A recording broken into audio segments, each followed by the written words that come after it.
नमस्कार, मैं छत्तीसगढ़ अखबार के यूट्यूब चैनल इंडिया आजकल के स्टूडियो से सुनील कुमार। 2 दिनों से दुनिया के टेलीविज़न चैनलों पर एक ही नज़ारा छाया हुआ है। ट्रंप अपने चुनावी अभियान में, प्रचार अभियान में एक जगह भाषण दे रहे हैं मंच पर। उनके समर्थक सामने भी हैं, पीछे भी हैं, चारों तरफ रहते हैं वहाँ पर। और एक गोली आकर उनको लगती है कान में, कान को छूते हुए, छीलते हुए, छेदते हुए, जो भी है। ट्रंप ने सबसे पहले कहा था कि कान को छेदते हुए निकल गई है गोली। बाद में पता लग रहा है कान को छीलते हुए निकल गई है, चेहरे पे भी खून गिरा है। कान और दिमाग में फर्क कितना रहता है? 2 सेंटीमीटर का। बाल बाल बचना इसी को कहते हैं। ट्रंप बाल बाल बचे। गोली चलाई किसने? 20 साल के एक नौजवान ने। हथियार किसका था? उसके बाप का। कौन था ये नौजवान? ये रिपब्लिकन पार्टी, जो ट्रंप की पार्टी है, उसका मेंबर था। ये रजिस्टर्ड वोटर था। और गोली चलाई क्यों उसने? उसका कहना था, उस नौजवान का, कि वो रिपब्लिकन पार्टी के लोगों से, ट्रंप से नफरत करता है। ये कहते हुए उसने ट्रंप की आम सभा के पास एक इमारत की छत पर चढ़कर वहाँ लेटकर राइफल, 3 फीट की राइफल लेके गया था वहाँ से उसने गोली चलाई। बाद में कल मैं CNN पर देख रहा था, उन्होंने जो तस्वीर दिखाई है, बहुत बारीक विश्लेषण करके उस तस्वीर को निकाला गया है। उसमें हवा में, हम बचपन में देखते थे ऐसे रॉकेट निकलता था तो उसके धुएं से उसका एक ट्रैक दिखता था आसमान पे। ऐसा उस गोली का ट्रैक दिख रहा है। पीछे से गोली आकर कान को छीलते हुए निकल रही है। बड़ी घटना है, बड़ी घटना है। इसी अमेरिका में कुछ राष्ट्रपतियों को पहले गोली मारी जा चुकी है। आखिरी हमला ऐसा शायद 1972 में हुआ था। 72 के बाद अभी हो रहा है। 50 साल हो चुके हैं, उसके बाद ये हमला हुआ है। ऐसा भयानक हमला गंभीर था। जो लोग ट्रंप को नापसंद करते हैं वो वहाँ सोशल मीडिया पर लिख रहे हैं कि ट्रंप की साजिश थी, ट्रंप ने खुद ही हमला करवाया है। इतना करीबी हमला कोई नहीं करवा सकते कि 200-300 मीटर दूर से चली हुई गोली कान को छीलते हुए निकल जाए।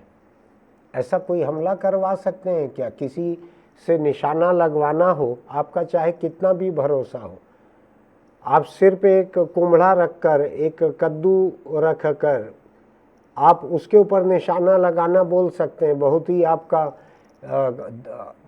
अजीज हो तो भी। लेकिन ऐसा कोई थोड़ी अपने ऊपर निशाना लगवा सकते हैं कि कान छीलते हुए निकल जाए, खून चेहरे पे आ जाए। खैर, मैं सोच रहा हूँ ऐसा हुआ कैसे। जो लड़का जिसने चलाई है गोली, 20 साल का है, इसलिए लड़का कह रहा हूँ मैं। बाप ने 6 महीने पहले ये राइफल खरीदी थी। अमेरिका में बहुत राइफलें हैं। आपको बतला दूं मैं, 100 अमेरिकियों के पीछे 121 हथियार हैं अमेरिका में। 100 के पीछे 121 हथियार।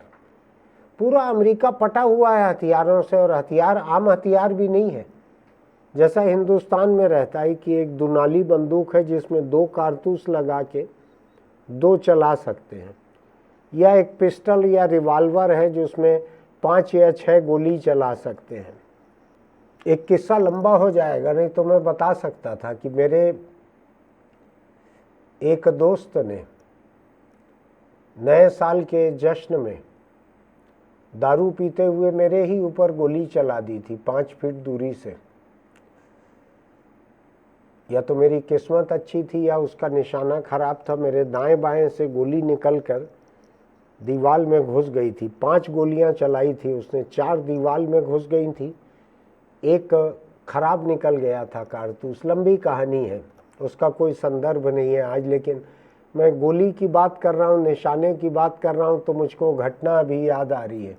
उससे ये भी याद आ रहा है कि आपके आसपास के लोग दारू पिए हुए हों, आप चाहे न पिए हुए हों, जैसा कि मैं था, तो भी आप खतरे में रहते हैं। घर में बैठे तो भी खतरे में रहते हैं। तो शराबियों से सावधान रहा कीजिए। खैर मैं ट्रंप पे लौटता हूं, नहीं तो कहानी लंबी हो जाएगी। ट्रंप पे ये जो गोली चली है, इस लड़के के बारे में कहना है उसके स्कूल के लोगों का कि बड़ा सीधा साधा था, शांत रहता था, कोई भी ऐसी चीज नहीं थी कि किसी पे हमला कर सकता है और राष्ट्रपति रहे हुए ट्रंप पर जाकर गोली चला दे, जो कि हो सकता है नवंबर में अगला राष्ट्रपति फिर से बन जाए। बड़े आसार बढ़ गए हैं इसके बाद में। इसके पहले 1972 में जिस पे गोलियां चली थी, शायद वो भी राष्ट्रपति भारी लीड से जीत गया था। जिस पे गोली चलती है उसको हमदर्दी बहुत मिलती है। अब सवाल ये उठता है कि 20 साल के इस लड़के के दिमाग में इतना खून खराबा आया कैसे कि ट्रंप को मार डाला जाए। अभी FBI, जो वहाँ की फेडरल ब्यूरो ऑफ इन्वेस्टिगेशन, वहाँ के केंद्र सरकार की, संघीय सरकार की सबसे बड़ी जांच एजेंसी है, उसको कोई इरादा नहीं मिला है, कोई नीयत नहीं मिली है इस लड़के की। एक मेंबर था इसी पार्टी का, ट्रंप की रिपब्लिकन पार्टी का, तो कोई नीयत नहीं मिली है अभी क्यों इसने ऐसा किया है। कोई और लोग भी नहीं मिले हैं मदद करने वाले कि किसकी मदद से उसने किया है, लेकिन किया तो है। रंगे हाथों पकड़ा गया, मारा गया राइफल सहित। उसकी कार में भी कुछ ऐसे उपकरण मिले हैं जिनसे एक साथ कई विस्फोट किए जा सकते हैं, वो भी अमेरिका में आम खरीदे जा सकते हैं। गजब का देश है। हर किसी ने अपने आप को हथियारों से लैस कर रखा है। एक एक के पास 5-5, 10-10 बंदूकें भी हैं। फौजी दर्जे की बंदूकें रखते हैं लोग घर में कि जैसे कोई रूस की फौज हमला कर देगी किसी के घर पर, ऐसी तैयारी रखते हैं लोग। संविधान से अधिकार मिला हुआ है वहां पर। संविधान से, सेकेंड अमेंडमेंट शायद कहते हैं इसको, अधिकार मिला हुआ है कि लोग हथियार रख सकते हैं अपने अपने सुरक्षा के लिए। और बड़े बड़े हथियार रख रहे हैं लोग, 1 मिनट में 100 गोली चले ऐसे हथियार भी रख रहे हैं। मैं नहीं जानता आत्मरक्षा में 100 लोगों को मारने की जरूरत किसको पड़ती है, लेकिन अमेरिका का मिजाज ऐसा ही है। हॉलीवुड जैसी फिल्म इंडस्ट्री लगातार गन कल्चर जिसको कहते हैं, बंदूकों की संस्कृति, उसको बढ़ावा देते चलती है। उसकी फिल्मों को देख देख के लोगों को लगता है कि दोनों हाथों में बंदूकें लेके चलना चाहिए, दोनों हाथों से फायर करते हुए आगे बढ़ना चाहिए। बंदूकें जो हैं, मैंने लिखा है थोड़ा सा आक्रामक है, लेकिन यहाँ दोहराता हूँ। कल मैंने अपने एडिटोरियल में लिखा था अखबार में कि अमेरिकी मर्द जो है, मर्दों के बीच यही ये बंदूकों की संस्कृति ज़्यादा है। मर्दानगी का एक विस्तार, एक्सटेंशन, विकल्प इसको माना जाता है। मैंने लिखा है कि अमेरिकी मर्दों के बीच अपने शरीर के एक विस्तार की तरह बंदूकों का शौक है, मानो अपने शरीर का विस्तार हो। ये समझ सकते हैं आप, जो भी मतलब समझ सकें इसका। ऐसे देश में आज ये हालात क्यों हुए हैं कि राष्ट्रपति का चुनाव सामने खड़ा हुआ है। दोनों पार्टी के कैंडिडेट तकरीबन तय हैं। रिपब्लिकन पार्टी से डोनाल्ड ट्रंप, पिछले राष्ट्रपति, डेमोक्रेटिक पार्टी से जो बाइडेन, मौजूदा राष्ट्रपति। शायद इन्हीं दोनों के बीच मुकाबले का आसार है। इन्हीं दोनों के बीच 4 साल पहले भी मुकाबला हो चुका है, जिसमें ट्रंप राष्ट्रपति रहते हुए हार गए थे। उस हार को बर्दाश्त भी नहीं कर पाए थे। मुझको लगता है आज की हिंसा जो है, इसको मैं 4 साल पहले की उस घटना से देखता हूं। पूरे 4 साल नहीं हुए हैं, 3.5 हुए हैं अभी। 6 जनवरी की बात थी 2021 की। चुने हुए राष्ट्रपति, निर्वाचित राष्ट्रपति जो बाइडेन, उनको काम संभालना था।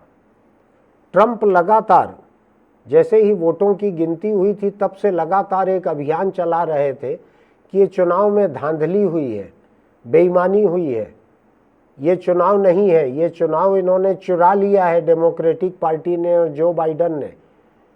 अपने पार्टी के एक गवर्नर के ऊपर वो दबाव डालते पकड़ाए थे टेलीफोन पे, गिनती में थोड़ा सा हेरा फेरी करो, कुल 8-10 हज़ार वोट की बात है, हेरा फेरी करो जरा, कुल उतने ही वोट चाहिए मुझको जीतने के लिए। उनकी खुद की पार्टी के गवर्नर ने, जो कि एक राज्य के गवर्नर होते हैं, जैसे यहाँ मुख्यमंत्री होते हैं, यहाँ के राज्यपाल जैसे नहीं, वहाँ के मुखिया, कार्यकारी मुखिया, उसने मना कर दिया था ट्रंप को कि हम नहीं करेंगे गड़बड़ी काउंटिंग में। अभी उसका मुकदमा ट्रंप के ऊपर चल ही रहा है, अभी पूरा नहीं हुआ, कई मुकदमे चल रहे हैं, कई मुकदमों में सजा का हकदार है ये आदमी।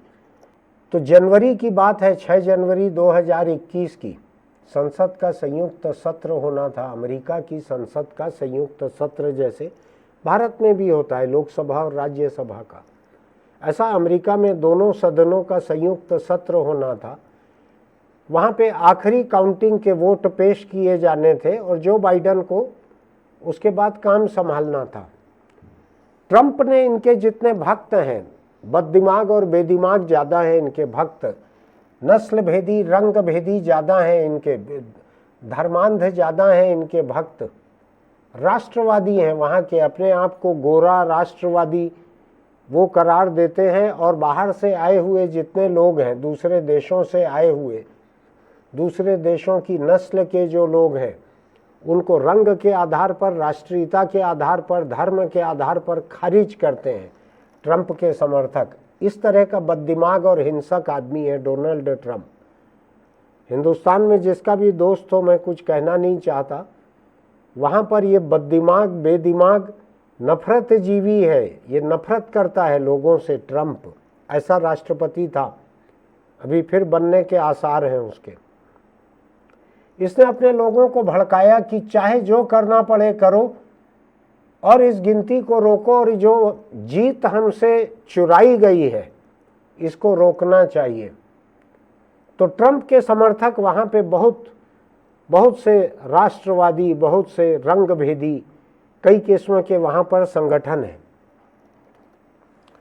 ऐसे संगठन वहाँ पर जो जाने जाते हैं इस बात को लेके कि वो नफरत की बात करते हैं लगातार।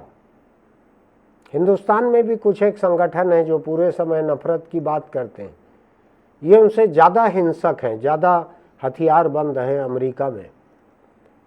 इन्होंने संसद पर हमला कर दिया था, संसद पर हमला, सिर पर जानवरों के सींग लगाकर।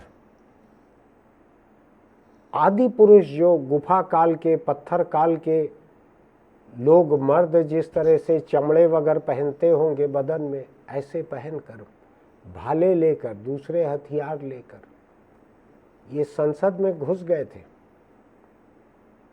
संसद के एक सदन की जो अध्यक्ष है, उनके कमरे पे कब्जा कर लिया था और जगहों पर कब्जा कर लिया था। सांसद जो हैं वहाँ के कहीं टेबल के नीचे छुप के, कहीं किसी कमरे में अपने को बंद करके जान बचा रहे थे। बाद में संसद की सर्वदलीय जांच समिति, ज़्यादा दल नहीं है, 2 ही दल हैं वहाँ पे, संयुक्त जांच समिति की सुनवाई हुई। जेपीसी कहते हैं हिंदुस्तान में, जॉइंट पार्लियामेंट्री कमेटी, ऐसी ही अमेरिका में।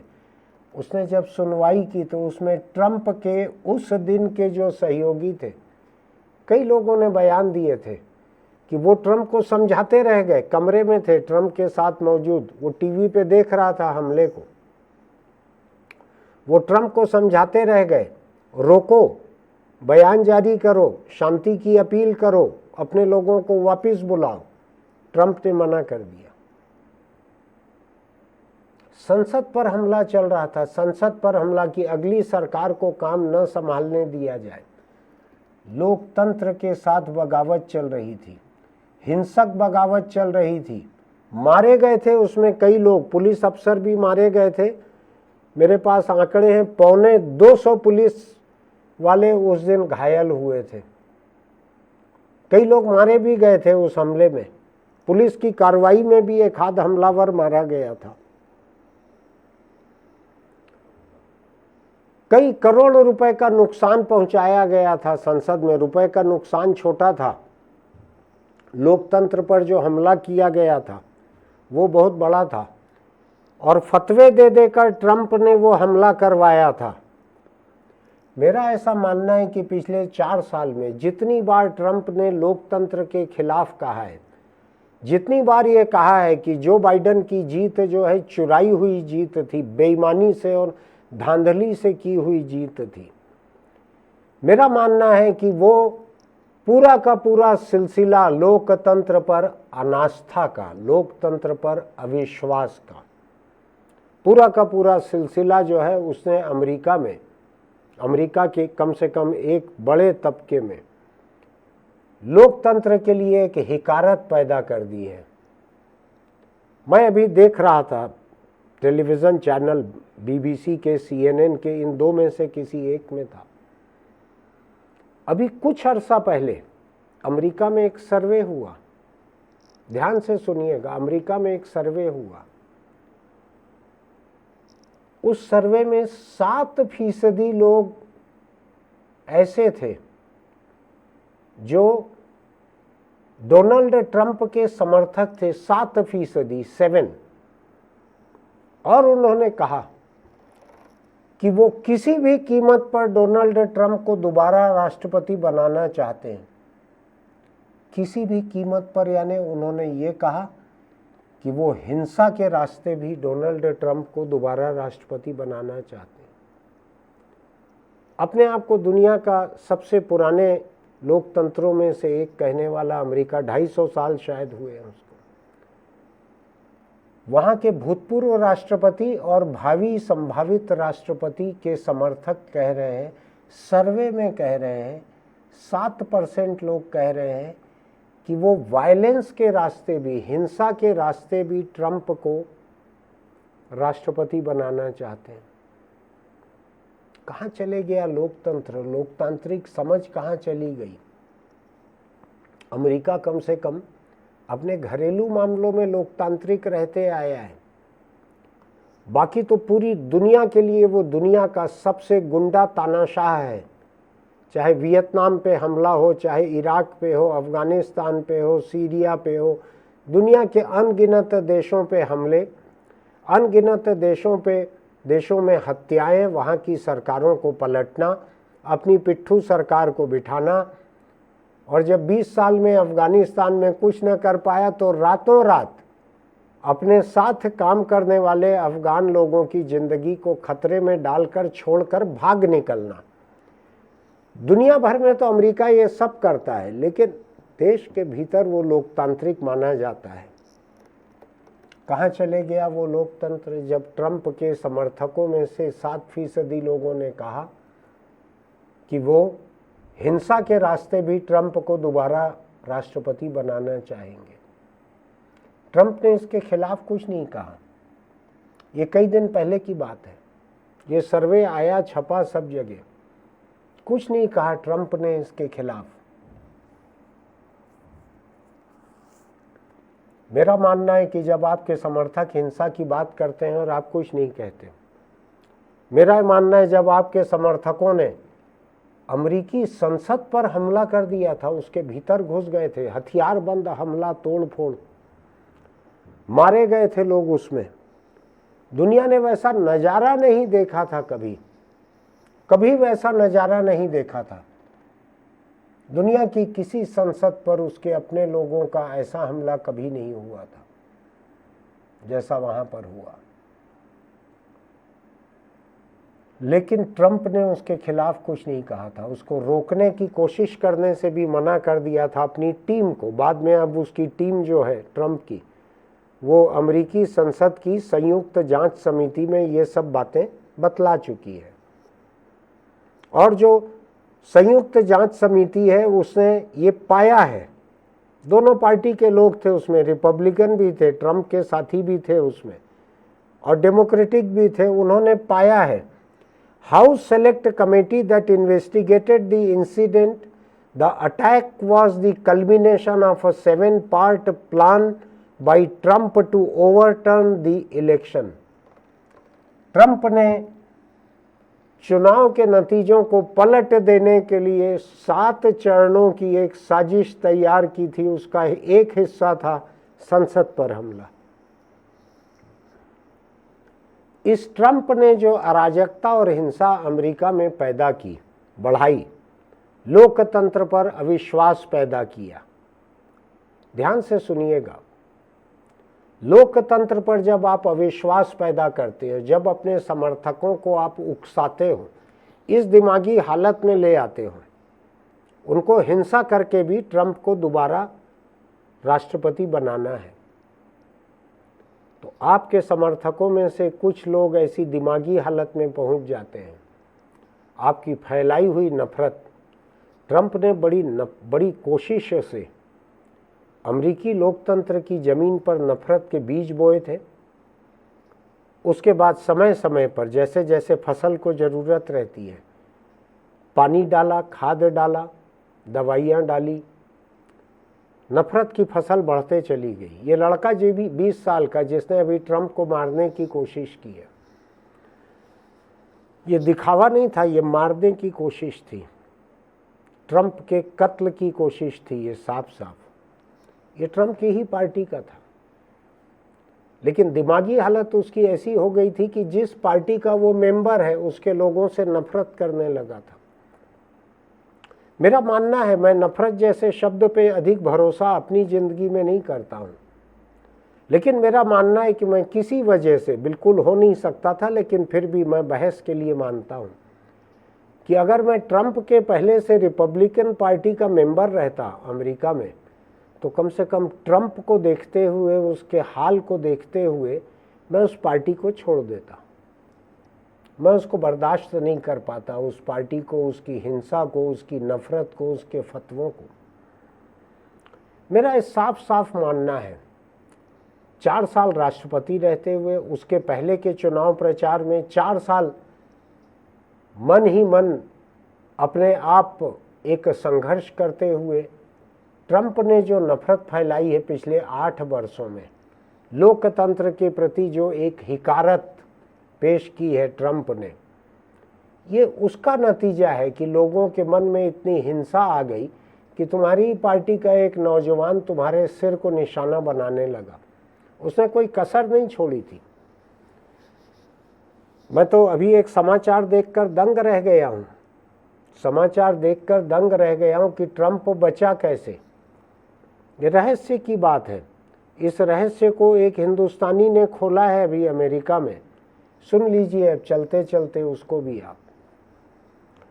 अमेरिका में जो हरे कृष्ण आंदोलन जो है, जिसको इस्कॉन कहते हैं, उसके एक मुखिया ने, बड़े व्यक्ति ने अभी इसका राज खोला है कि ट्रंप बचा कैसे। मैं तो हेडिंग देखकर चौंक गया था। मुझको लगा कि इस्कॉन इसमें शामिल था, बचाने में कि मारने में, किस में शामिल था, कैसे इनको पता है कि ट्रंप कैसे बच गया। तो ये समाचार बतलाता है मुझको कि आज से 48 साल पहले न्यूयॉर्क में भगवान जगन्नाथ के रथ की पहली रथ यात्रा चालू होनी थी। 76 की बात है ये, पहली रथ यात्रा चालू होनी थी न्यूयॉर्क में। उस दौरान रथ निर्माण के लिए जगह नहीं मिल रही थी। न्यूयॉर्क बहुत ही घना बसा हुआ शहर है, एक के ऊपर एक 140 मंजिल रहती है, रथ बड़ा रहता है, उसको बनाने के लिए जगह नहीं थी। तब ट्रंप ने एक रेल कंपनी खरीदी हुई थी, पूरा ट्रेन कंपनी खरीद ली थी ट्रंप ने। अभी अपने यहाँ जैसे कई कंपनियां खरीद रहे हैं लोग। तो उसमें जो ट्रेन का यार्ड था, ट्रेन का यार्ड बड़ा रहता है, तो ट्रंप ने वो जगह दी थी इस्कॉन को कि यहाँ पे रथ बना लो। इस्कॉन के प्रवक्ता हैं राधा रमन दास, उन्होंने ट्विटर पर लिखा है कि ये दैवीय हस्तक्षेप है। ट्रंप ने 48 साल पहले जगन्नाथ रथ यात्रा उत्सव को बचाया था। आज ट्रंप पर हमला हुआ तो जगन्नाथ ने उन्हें बचाकर एहसान चुकाया है। ये दिलचस्प बात है। अभी अभी हिंदुस्तान में रथ यात्रा हुई है, इसलिए मैं इसकी चर्चा कर रहा हूँ। आप भी सोच के देखिएगा, कहीं भी रथ यात्रा को कोई दिक्कत हो तो आप भी हाथ बटाइएगा, क्योंकि जैसा इस्कॉन ने कहा है उसी वजह से ट्रंप बचे हैं। वरना उस लड़के ने तो मार ही डाला था। अब मैं इस कान से परे फिर मुख्य घटना पर लौटता हूं। मुझको पता नहीं ट्रंप इतना मानता है कि नहीं ईश्वर को, लेकिन इन्होंने कहा है। मेरा ये मानना है कि जिस लड़के ने ट्रंप पर गोली चलाई पिछले 7-8 सालों से, 20 साल का हुआ है अभी, 14 साल की उम्र के बाद से, उसने जो देखा होगा ट्रंप की नफरत की बातों को, हिंसक बातों को, लोकतंत्र के खिलाफ उसकी सोच को, अराजकता को बढ़ाने की उसकी सोच को जो देखा होगा, मुझको ऐसा लगता है कि उसकी वजह से, और अभी फिर ट्रंप जितनी घटिया दर्जे की बातें करते हैं चुनाव प्रचार में, नफरत की बातें करते हैं चुनाव प्रचार में।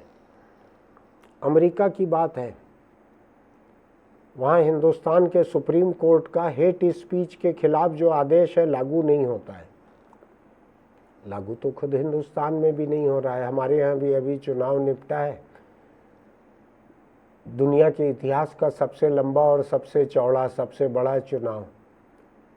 नफरत की कितनी बातें नहीं की गई हैं, लेकिन सुप्रीम कोर्ट जो है वो चुपचाप बैठ के देखते रहा चुनाव को, कुछ नहीं किया उसने। सुप्रीम कोर्ट ने एक भी नफरती बात का कोई नोटिस नहीं लिया।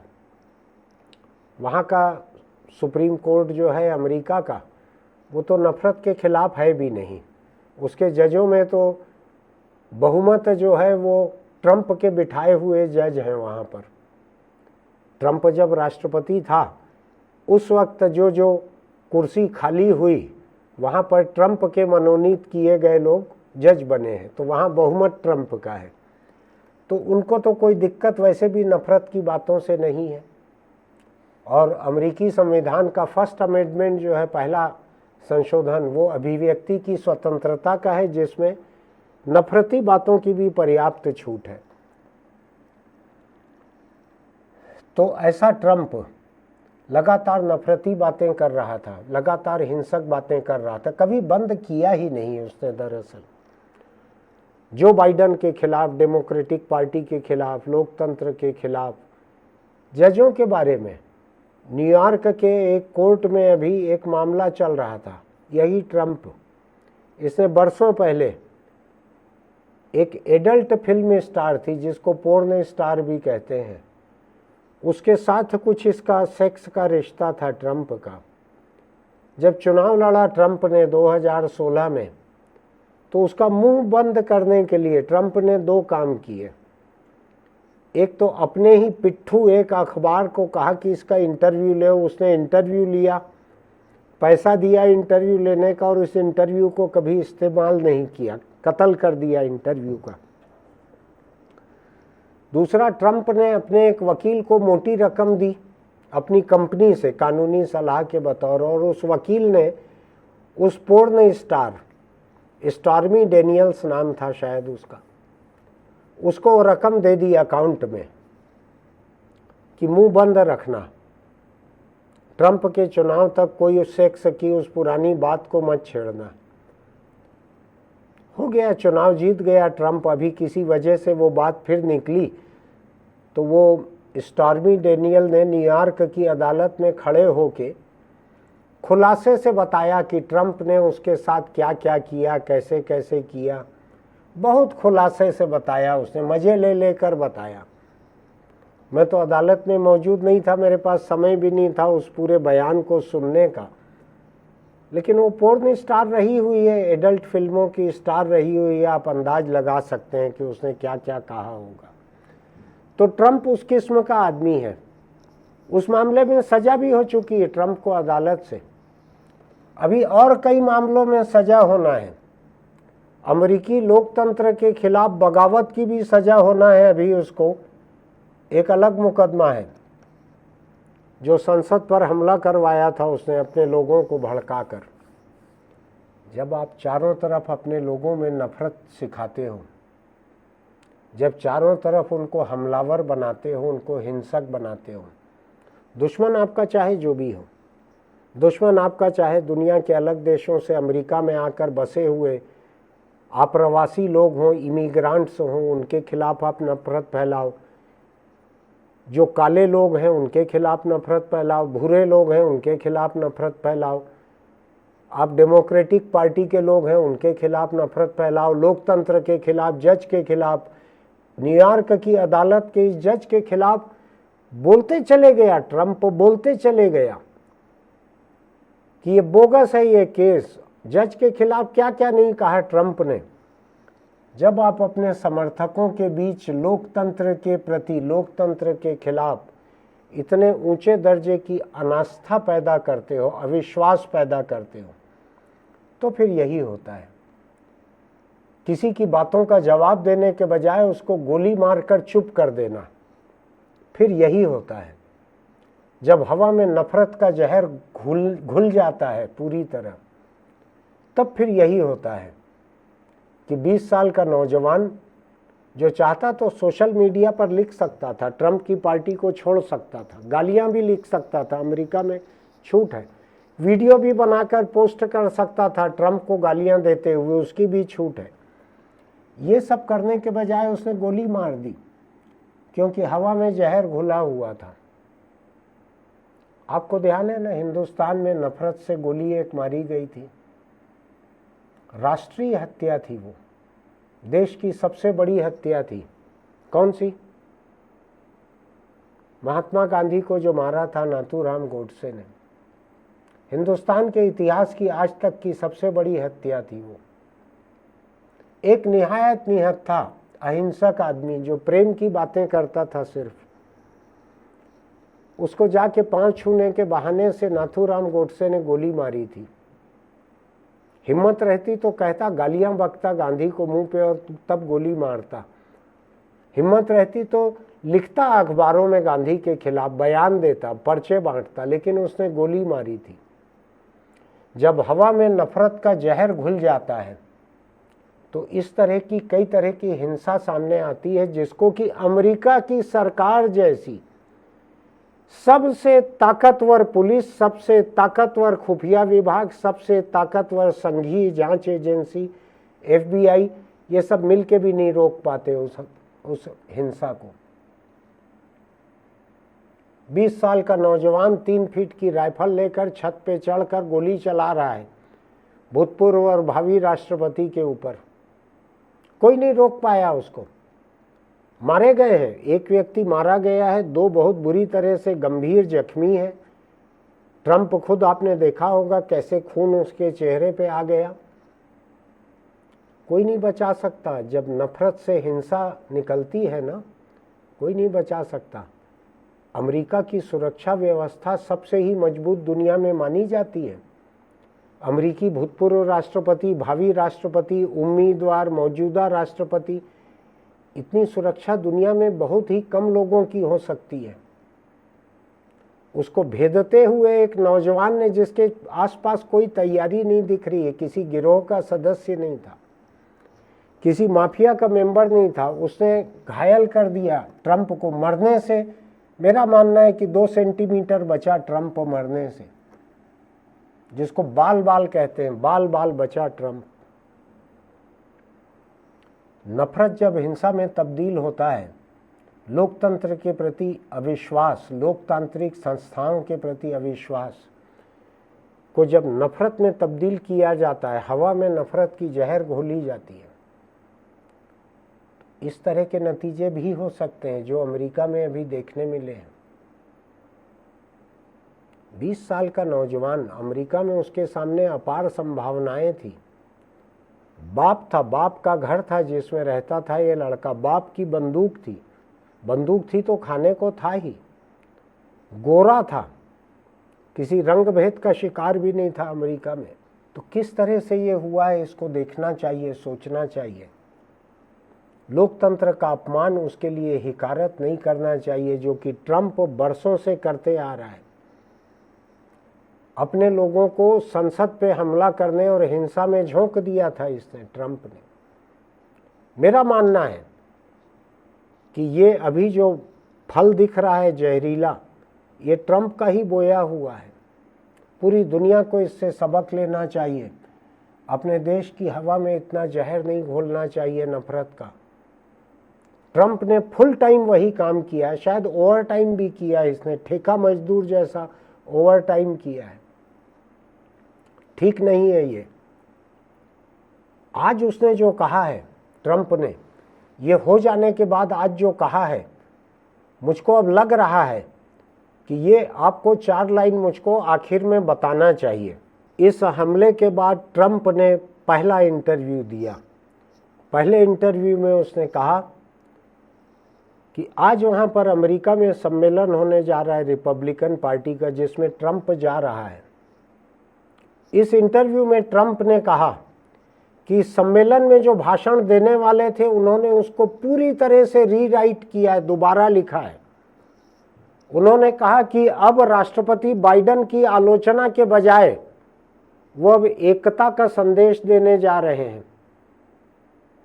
ट्रंप और एकता, एक कागज लेकर उस पर ट्रंप और एकता 2 शब्द आप लिखेंगे तो कागज बीच से फट सकता है अपने आप। ऐसा ट्रंप कह रहा है कि उसने भाषण जो आज देने वाला है उसको दोबारा पूरा लिखा है और जो बाइडेन राष्ट्रपति की आलोचना के बजाय अब एकता के संदेश पर फोकस किया है। ट्रंप ने कहा है अगर ये हमला नहीं हुआ होता तो मेरा ये भाषण आज तक का सबसे असाधारण भाषण होता, लेकिन अब उन्होंने उस भाषण को बंद कर दिया है ताले में। अब जो भाषण देने वाले हैं, ये भाषण पूरे देश को एक साथ लेने के लिए है। ये भाषण ट्रंप अब मान रहे हैं कि ये मौका उनके सामने ऐसा आया है कि पूरे देश को एक साथ लेने का मौका मिला है उनको। अब वो बाइडेन की नीतियों की आलोचना के बजाय अब वो पूरे देश को एक साथ लेने वाला भाषण देने वाले हैं। उन्होंने कहा कि इस गोली से बचने के बाद उनकी सोच बदल गई है और अब वो एकता की बात करने जा रहे हैं। हृदय परिवर्तन, आपने सुना होगा हिंदुस्तान में एक घोड़े को लेकर हृदय परिवर्तन की एक कहानी हम लोग बचपन से पढ़ते आ रहे हैं स्कूल में। ट्रंप का हृदय परिवर्तन हो गया है, हिल गया। जब मौत आपके कान को छीलते हुए निकल जाती है और आप बच जाते हो, तो मुझको लगता है होश ठिकाने आ रहा है। अब एकता की बात कर रहा है वो। मुझको लगता है दुनिया के तमाम देशों में लोगों को ऐसे किसी हादसे के पहले, ऐसे किसी हमले के पहले भी एकता के बारे में सोचना चाहिए, प्रेम के बारे में सोचना चाहिए, नफ़रत को अलग रखना चाहिए। नफ़रत कितनी हिंसक होकर, कितनी हमलावर होकर आपके ही ऊपर हमला कर सकती है, ये ट्रंप की पार्टी के नौजवान के इस हमले से साबित हुआ है। याद रखिएगा मेरी इस बात को। दुनिया के किसी भी कोने में कहीं भी अगर आप नफ़रत को अंतहीन आगे बढ़ाते हैं, एक ऑस्ट्रेलिया का लकड़ी का हथियार है, ऐसा एल शेप का दिखता है, बूमरैंग कहते हैं उसको, परंपरागत हथियार है लकड़ी का। उसको जब फेंक के मारते हैं तो वो फेंकने वाले के पास वापस आ जाता है। आपकी फैलाई हुई नफ़रत आपके पास वापस लौटती है किसी दिन। ध्यान रखिएगा इस बात को। आपकी फैलाई हुई नफ़रत आपके पास किसी दिन वापस लौटती है, इस बात को ध्यान रखिएगा। अपने लोगों के बीच किसी के भी खिलाफ हिंसा इतनी नहीं भड़कानी चाहिए। याद रखिएगा ये बात। मैं तो हिल गया हूँ, ट्रंप जिस तरह से बचा है बाल बाल, हिल गया हूँ। सुबह सुबह मैंने टीवी शुरू किया, बीबीसी, और ये देखने मिला था मुझको। दुनिया के और लोगों को भी हिल जाना चाहिए, सोचना चाहिए। ये ट्रंप ने 6 जनवरी 2021 को अपनी संसद पर हमला करवा दिया था। किसी किनारे नहीं पहुंचा वो हमला। लोग जेल में पड़े हुए हैं, ट्रंप का एक पांव जेल में है। मुझको कानून नहीं मालूम है कि राष्ट्रपति बन जाएगा तो जेल जा सकेगा कि नहीं, या ये भी हो सकता है कि जेल के भीतर से वो राष्ट्रपति भवन चलाए, या व्हाइट हाउस को ही जेल घोषित कर दिया जाए। अरविंद केजरीवाल ने दिल्ली में जो किया है उसके बाद कुछ भी हो सकता है। लेकिन मैं आपको सबको ये कहना चाहता हूं कि नफ़रत आपको किसी किनारे नहीं पहुंचाती। नफ़रत जानलेवा रहती है। आपको, आपके परिवार के लोगों को, आपके दोस्तों को, किसी को भी मार सकती है कभी भी। 20 साल का रिपब्लिकन पार्टी का मेंबर ट्रंप को मारने के लिए पूरी कोशिश की थी, उसने कोई कमी नहीं थी। बच गया ट्रंप, ये बस मैं तो किस्मत को नहीं मानता हूं, लेकिन जो मानते हैं उसके हिसाब से ट्रंप की किस्मत थी। सोच के देखिएगा, नफरत के खिलाफ पूरी दुनिया में जहां भी आप बसे हुए हों। फिर मिलेंगे। आपको अगर मेरा ये एडिटोरियल अच्छा लगा है तो आप इसको लाइक कीजिएगा, हमारे YouTube चैनल इंडिया आजकल को सब्सक्राइब कीजिएगा। हम इसी गंभीरता से हर मुद्दे पर बात करते हैं। अपने दोस्तों तक इस लिंक को भेजिएगा। हो सकता है वो मोहब्बत रखते हो लोगों से, हो सकता है किसी नफ़रत के झांसे में हो, वो भी सुने इस बात को कि नफ़रत अच्छी नहीं है। अटल जी रहते तो कहते ये अच्छी बात नहीं है। चलते चलते छोटी सी सलाह, आप अगर बीड़ी, सिगरेट, गुटखा, तम्बाकू खाते पीते हैं तो उसको छोड़ दीजिए। ये चीज़ें आपके शरीर के भीतर कैंसर को न्योता देती हैं, बुलाती हैं, बुलाकर कैंसर को वहाँ जगह देती हैं मकान बनाने के लिए, घर बनाने के लिए, किसी के मुंह में, किसी के गले में, किसी के फेफड़े में। फिर कैंसर अपने घर के गृह प्रवेश पर ऊपर से एक को न्योता भेजता है, ये है लाइव लोकेशन, यहाँ आ जाओ, मैंने घर बसा लिया है। फिर भैंसे पे वहाँ से एक आदमी आता है, बड़ी मूंछ वाला, गदा पकड़े हुए, जानते हैं ना आप, नाम क्या लूँ मैं।